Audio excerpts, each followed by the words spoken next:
Trinamool BNP নামের নতুন একটি রাজনৈতিক দল গঠনের ঘোষণা দিয়েছেন ব্যারিস্টার নাজমুল হুদা।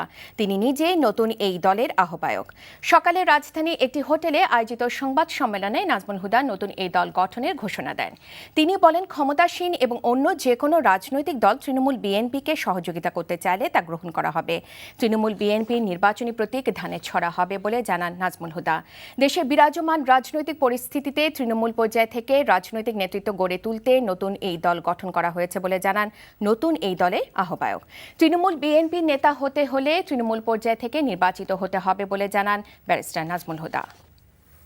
তৃণমূলকে গুরুত্ব দেয় নাই বলে আজকে দলের এই অবস্থা, এবং সেজন্য যারা সেখানে পরিচিত, যারা এই পর্যন্ত কমিটিতে অংশগ্রহণ করার কোনো সুযোগ পায় নাই বা যাদের যুগ জিজ্ঞাসা করে এই বিএনপিকে গঠন করা যায় নাই, সেখানে আমরা হিট করছি।